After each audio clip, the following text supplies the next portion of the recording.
bonjour. Bonjour. Vous êtes connu à travers le monde comme étant l'ami personnel du président Laurent Gbagbo. Alors, à cette reprise du procès, quel est votre sentiment? Mon sentiment est que ce procès a trop duré. La dernière séquence qui a eu lieu au mois de mars, avec le témoignage de Sam l'Africain, a démontré, puisque c'était un témoin de l'accusation, rappelons-nous quand même que Sam l'Africain venait au nom de l'accusation et qu'il a totalement, volontairement ou involontairement, mais de façon tout à fait spontanée, je pense, démontré que le cas de président Gbagbo à La Haye est un cas qui n'aurait jamais dû exister. Nous allons nous replacer dans une perspective historique. Ce procès, je ne le vois très mal se prolonger. D'abord à cause de la situation en Côte d'Ivoire, et puis du fond du dossier ici. Vous dites à cause de la situation de la Côte d'Ivoire. Pouvez-vous être un peu plus explicite? Vous savez, derrière les grands mots de la croissance, de l'émergence, etc., on a une Côte d'Ivoire qui s'enfonce, une population qui se paupérise, une crise sociale et politique qui est en train de se développer, je dirais, de se métastaser, que tous les dangers sont en face de nous, et que la voix du président Gbagbo est une voix prépondérante, et c'est cette voix-là qui peut apaiser la situation dans le futur, parce que je vois mal l'évolution de la Côte d'Ivoire dans les semaines et les mois qui viennent. Mais est-ce que cette décomposition de la Côte d'Ivoire ne profiterait-elle pas, disons, aux multinationaux, comme cela se passe au Congo depuis plusieurs années? Vous savez, il est évident que, on le répète régulièrement, que l'Afrique a été colonisée, décolonisée, et cette décolonisation était en trompe-l'œil. C'est une décolonisation à caractère, entre guillemets, politique, mais le fond du problème reste. Vous parliez du Congo, c'est évident, mais on pourrait parler du Nigeria, on pourrait parler d'autres pays, le Niger, etc. Et le cas de la Côte d'Ivoire est fondamental. Le président Gbagbo n'est pas un ennemi de l'ordre mondial. Le président Gbagbo était un ami de son pays. Il souhaite toujours que son pays soit respecté comme n'importe quel autre pays. Mais je vous donne un exemple français.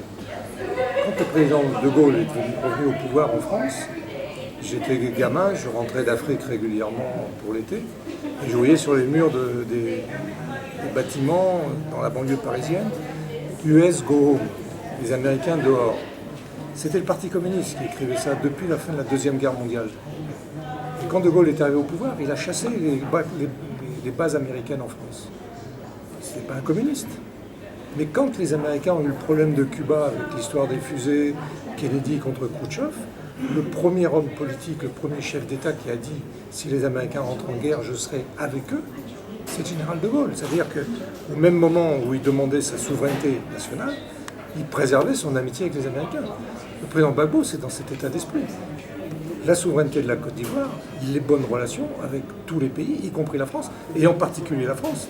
Parce que rappelons-nous que sous le président Gbagbo, que ce soit le groupe Bolloré, le groupe Bouygues et d'autres groupes, y compris les pétroliers de Total, n'ont jamais perdu leurs intérêts en Côte d'Ivoire, mais dans des conditions où on respectait la souveraineté nationale. D'accord. Alors, selon vous, aujourd'hui, sans être des prophètes ou quoi que ce soit, n'avez-vous pas le sentiment que le procureur cache quelque part des témoins de taille qui pourraient accabler le président Laurent Gbagbo? Pour des raisons... Tel que le général Mangou qui a été déjà dévoilé par la CPI. Écoutez, je connais, pour des raisons historiques, j'ai eu à connaître le procureur actuel de la CPI il y a très longtemps. Je l'ai écrit dans un livre récemment. Si la Cour pénale, si le procureur avait des témoins clés, mais il aurait sorti les témoins clés au moment de l'enquête préliminaire et du procès préliminaire. Or, le procès préliminaire s'est terminé avec un renvoi du président Gbagbo dans des conditions extrêmement précaires, puisque je rappelle qu'une des juges, la juge belge, qui n'a pas changé d'avis entre 2013 et 2014, a quand même écrit, noir sur blanc dans son opinion, que le dossier de la Cour, du procureur, était un dossier qui n'était que des oui-dire anonymes, des coupures de presse et des rapports d'ONG sans valeur juridique. Et que si la CPI faisait un procès à Gbagbo, dans ces conditions, elle ne pouvait que le perdre. Et on avance vers ça. S'ils avaient eu des vrais témoins, il y a longtemps que ces témoins seraient là. Alors vous me parlez du général Mangou, on pourrait parler du général Kassaraté, on avait parlé de Sam l'Africain, il est venu, on a vu, et il a perdu. Donc, comment Kassaraté, comment Mangou vont venir, alors que le 7 avril, ils étaient dans le bureau du président à parler de la défense d'Abidjan. Comment ces gens-là, puisque Gbagbo est soi-disant le co-auteur, ils deviendraient les auteurs? Et comment se fait-il que les auteurs soient aujourd'hui ambassadeurs au Gabon ou au Sénégal? Ils devraient être à la CPI. Donc je veux faire venir M. Mangou et M. Kassaraté, j'attends avec beaucoup de sérénité et beaucoup d'intérêt. Et puisque la France est pointée comme étant le pays qui a fait emprisonner le président Laurent Gbagbo, quel pourrait être le rôle de la France dans la libération du président Laurent Gbagbo?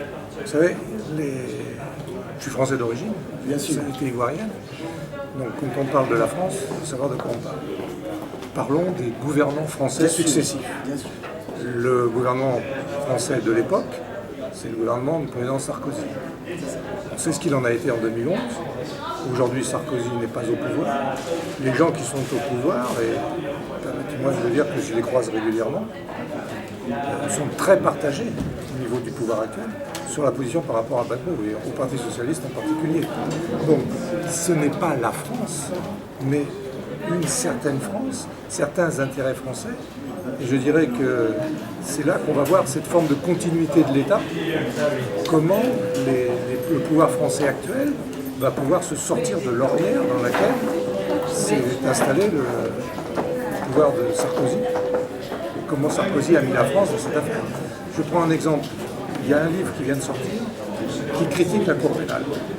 Et l'auteur dit à un moment donné, la Cour pensait en envoyant un président en titre, en Gbagbo, à la CPI, pour pouvoir donner un peu le coup de départ de CPI. Et il dit en fait, les conditions dans lesquelles on a envoyé M. Gbagbo et les conditions du dossier font que c'est devenu, c'est lui qui l'écrit, un cadeau empoisonné. Bien, M. Bernard Ouda, je vous dis merci. Le 14 vous dit merci.